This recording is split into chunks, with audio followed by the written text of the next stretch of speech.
let me get right into the mood.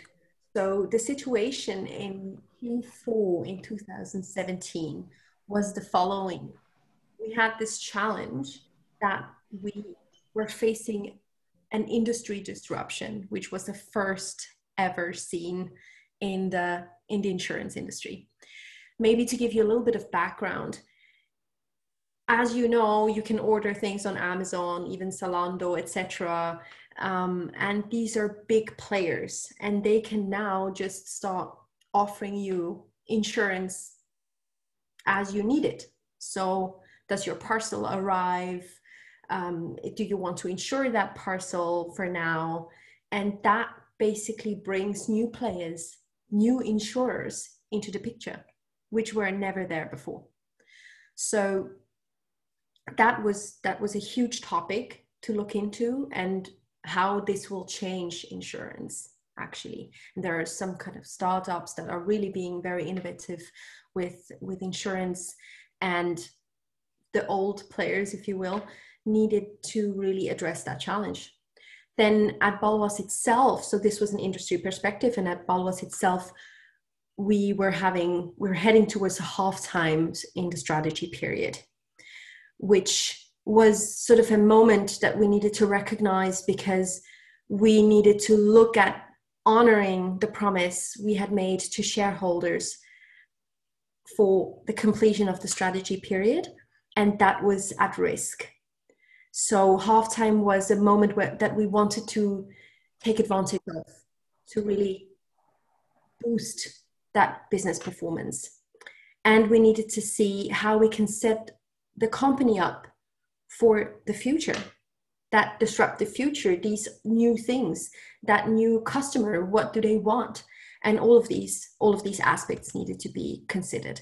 So we needed to analyze the insurance business that was at risk. We needed to make the company strategy more actionable for employees, and more sort of that they would engage more with it on a daily basis. And we needed to accelerate business performance, as I already mentioned. And we needed to make sure that we're ready for that new world that is coming.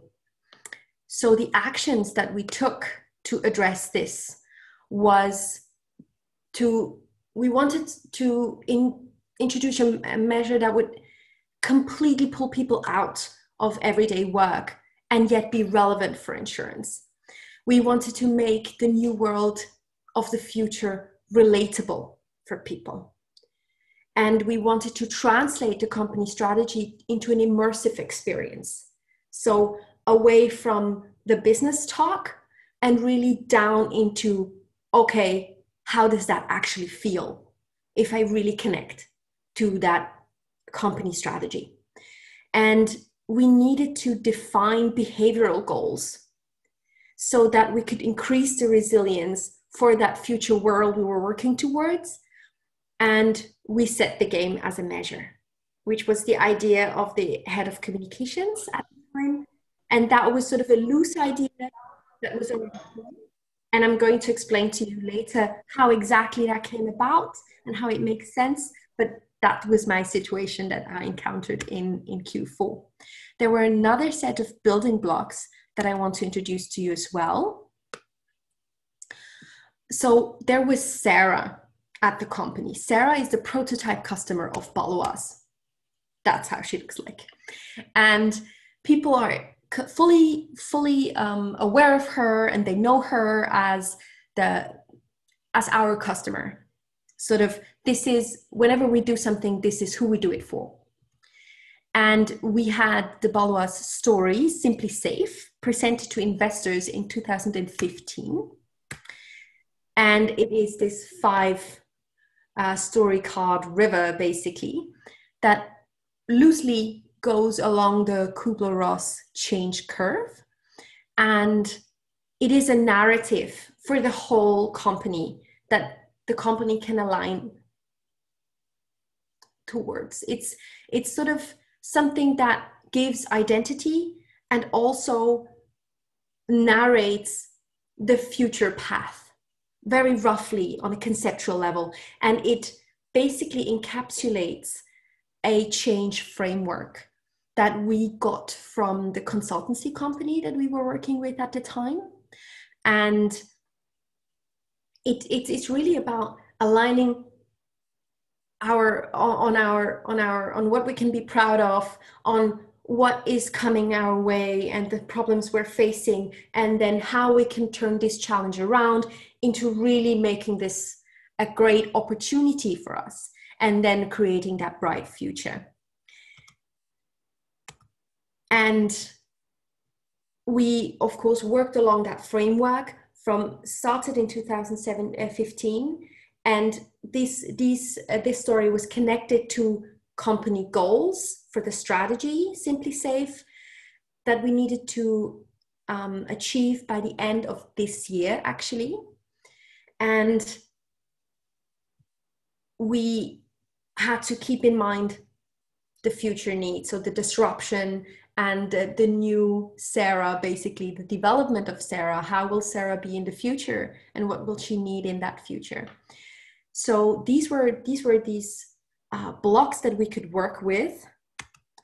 And what we did was we created this campaign, #OurFuture, which had 3 components. So in its core, we had the development of that board game, and we worked out loud. So we were constantly communicating via the campaign element, which was really stories, interviews, signage posters, actual physical posters, etc., talks, and so forth, to really constantly be saying, hey, we're creating this game, it's at this stage, you can expect this, we're doing that, etc. So we were working out loud, which was a novel thing to do at the time.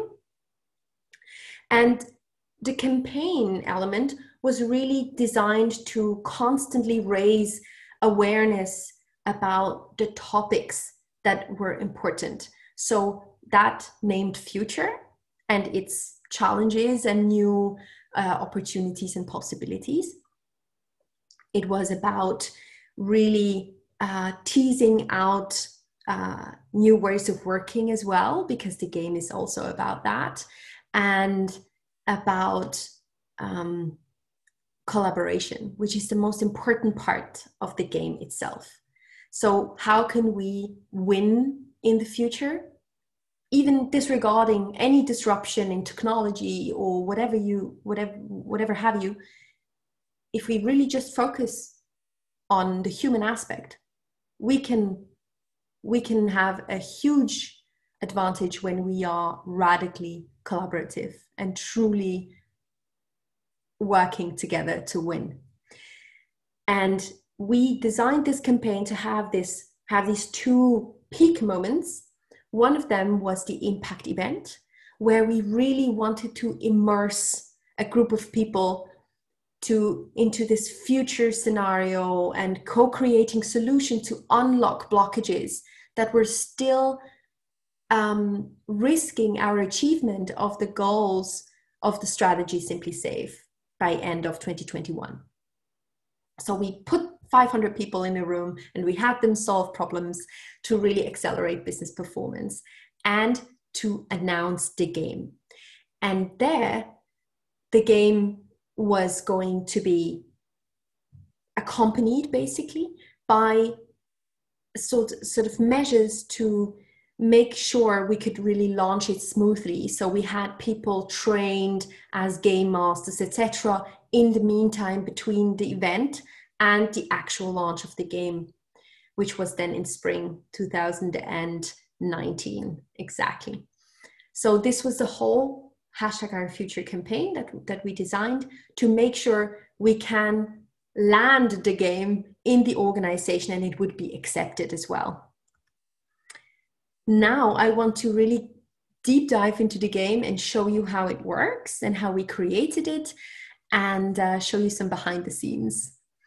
So we needed to create that world Sarah, for the game that was set in the future, and the game is called Sarah's Vision. It is set in the year 2163, when Baloise, or now called the agency, has a legacy of 300 years. The insurance business is now about peace of mind and being risk-free for customers. It's not that strict insurance concept anymore. The agency is consistently built outside in, which means that the former prototype customer, Sarah, that I just introduced to you, is now in the game an artificial intelligence unit running the company as its CEO. The players are agents who report to Sarah, to the AI or CEO, with the mission to protect customers at all times. The actual effects of the game are radical collaboration, rich and fun experience. And that was really, we put that in there because when people are having fun, they get into the flow state. And when they're in flow state, they can really activate their whole intelligences. And also to create that bonding moment with the company, to have a good time at the company, then you're also more likely to show up in a good way, right? We wanted to also really put that caring about the customers in the center. So really that customer focus, customer centricity was really key for us. See the world of the future and translate that into getting past disruptions instead of doing things the way we've always done it, right? Which is the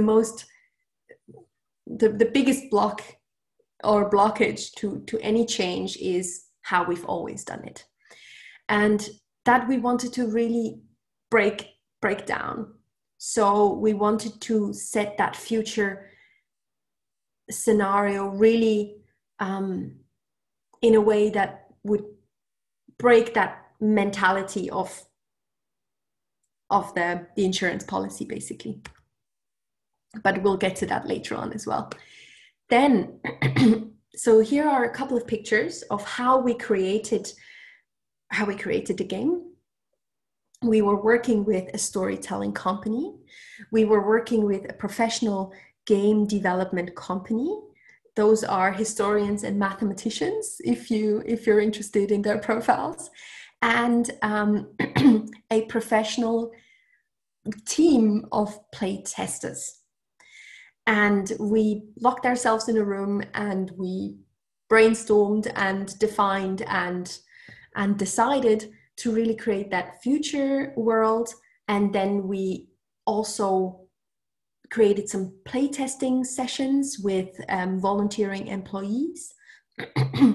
Down here in the bottom, you can see the first prototype, which was still with wooden blocks and handwritten things. And we also played that first prototype after it had been play tested several rounds with the group CEO. For giving you a quick organizational facts piece, the team that created this whole campaign and the game itself was internal communications across countries. So we created that network and we used that project, if you will, or program, I should say, to tie our internal communications of all countries closer together, which was really cool. We were partnering really as one with people and organizational development across countries as well, which is something that we had never done in the company. Part of the mix was external communications as well of HQ, and that really helped to then have specific moments in the campaign also broadcasted to the outside of the company, of course, and create some momentum, create some visibility around our project, which was novel in the industry. And we have not heard of any company having created their bespoke board game for organizational purposes yet. The owners in the company were the CFO.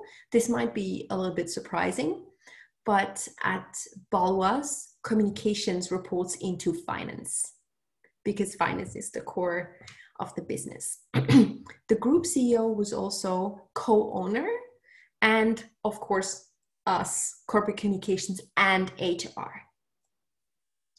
We made sure we are not alone in this, so to speak, as management or service functions, but that we really have the support of the organization as much as possible. And we wanted to do that by having volunteer playtesters, as I mentioned earlier. We were able to recruit 90 people across countries to do that. And we also recruited volunteers for the leadership event, which were 250 people across the countries. And we recruited game masters to facilitate the rollout of the game. And that we counted 120 people across countries, which then became change agents later on. Diving a bit more closely into the mechanics and experiences engineered into the game. In this game, nothing is left to chance, basically, from our side. And the core was really this relentless customer focus. We built that was the baseline for everything. And collaboration, of course. The fun for flow state, as I mentioned earlier, seeing the world of the future, and all talents are needed. You'll see that later on when I deep dive into the game, that it's really, nobody can just opt out. We need all talents at the table. Another aspect is that more leaders will make us stronger. So everybody should lead and take their own leadership. Experiment new behaviors in a safe space to bring that back into the workday. So we really wanted this game playing to be an experience that they could play and really try out new behaviors, experience themselves in a different way, and then take that experience back to work. Plus, we wanted to imagine and want them to imagine and think outside the car insurance policy, which is not going to be relevant anymore when board game. Okay, it is working. Played by 4 players, and I'll just let it roll. On the right hand side we have the customer sector, basically, and the customers are also represented here on the board, and we protect them at all times. And they are facing the city grid that you can see here is facing danger scenarios, which are down here. And we need to, as agents of Baloise, basically, we need to protect the customers and from that danger. And whenever we can't protect them enough and they collect danger, that danger goes to their respective danger field. And then the clients feel unsafe with us. And feeling unsafe is the worst that they could do because we're an insurance that tries to keep them safe. And when they have collected so much feeling of unease, as we call it in the game, which is represented by 5 danger cubes, then they go off and get insurance by a different company, for example, Mobilia or Zurich Insurance. So that is something we want to avoid at all costs, of course. Having clients wander off is not what we want. The game is all about using our resources to protect the clients. We have the resources here in the tower with these blocks, and these blocks have different colors, as you can see, and the same colors are represented in this intelligence grid here.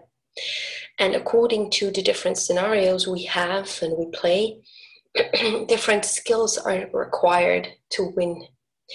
And these are designed according to our leadership compass at the company. So there's leadership, there's technical, there's scientific, and there's artificial intelligence, which is, of course, something that is supposed to inspire about the future and really represent this futuristic scenario. And we can collect resources here as well, and then use them to pay for actions to protect the clients.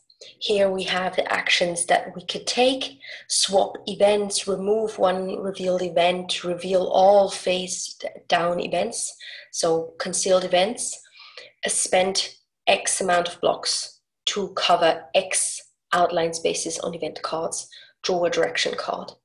These are actions and they have costs in resources of leadership, scientific, technical, and AI. And these can be used to pay for that, for those protective actions.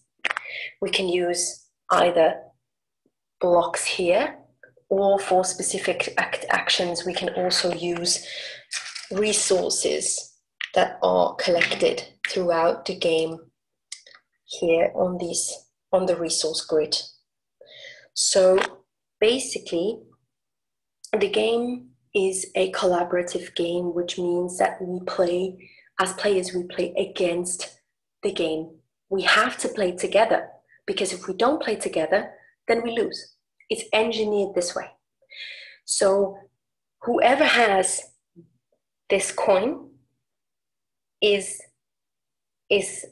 supposed to have their turn. However, the game is designed in such a way that quickly the players will realize it's never just one person's turn, because all intelligences are needed, as the resource names suggest. We can't just have someone only with leadership or only with technical or only with scientific just take over and rule the whole thing. All kinds of points of view are required to win. And the scenarios are quite difficult. They're really designed to tease out all of the intelligences required so that people would have to work together, because they're complex problems.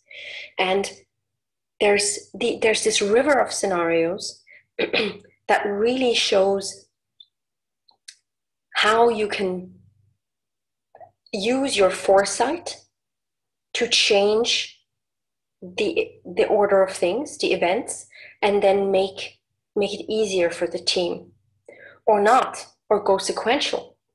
Yeah. And that is then really up to the team to discuss as a strategy. And it's about balancing the speed, protecting the clients, protecting or using the resources right that we have. Because what we anticipated was that people would be more risk averse. So they would protect the tower, they would protect the company more than the customers. But we needed the mindset shift to make sure the client is in the focus. So we had them specifically solve problems that would make them have to move towards customer centricity, and that delicate dance of sharing knowledge, discussing it together, taking action, and really moving along, really accelerating decision making and breaking hierarchies down to really get the best for our customers. And this is beautifully illustrated here with the directive cards. Directive cards are actually helping us, and they often give us resources, additional resources and things like that. And they are part of the story river. And suddenly each of the players get a card like this, and they usually hoard it and even conceal it. And at some point in the first round or second round, they realize that's really not helpful, that they need to share that knowledge and share those additional resources to actually win together. And then this beautiful moment happens when everybody starts to uncover them, and then they really put all the resources into one pot and start to collaborate fully. And that's then a really pivotal moment in the game that makes them really play together. And that's bringing the team together. They need to very quickly realize that they need to become a high-performing team rather rapidly. And this is also agile ways of working, etc. All of these things are built into the game to really tease out those new behaviors. And you can see how focused people the players become. They really are in the flow and have a lot of fun, and they feel the pressure to win. And this was also purposefully built into it. So playing to win, not playing to just participate, but really playing to win. The effect, basically, of this whole campaign and game was that there were company-wide initiatives to unlock blockages around collaboration, simplicity, learning organization, leadership, and customer focus. I can happily report that the business results were the following. Simply Safe, the strategy period that ends this year, actually, its results were met already, or are going to be met for sure by Q4. We already have those projections. This game, so just the one component of the campaign, the game, the creation and the production costs, is actually cost neutral, because we sold the game as well online, and it created the revenues we needed to make it neutral, which is of course something we're quite excited about. And therefore we can say that we successfully boosted the business performance for goal achievement, which was actually at risk at halftime, and it is not anymore. We can actually already start talking. They actually have started already to talk about the next strategic phase, and they're already engaging employees around that phase, even though we haven't completed Simply Safe, which is great news, because the company is already looking forward, because shareholders are already happy with what they're seeing and betting on Baloise for the next period again. So the successor of Sarah's vision, which has served its purpose, and the game is still available, but not actually actively promoted anymore because it achieved the goal. Its successor is Escape Room, and that means the gamification is continued, a continued measure at Baloise. This concludes my input part, and want to open up for discussion and your questions, if there are any. Let me check. How can I see this here? Before you get to that question, I would like to thank you very much, Renée, for sharing your expertise with us and your experience in this tremendous corporate organizational change communication campaign. I mean, not many of us will see something that has so much corporate buy-in, that is so well thought out and carried out. So thank you very, very much for sharing that with us. Oh, you're welcome.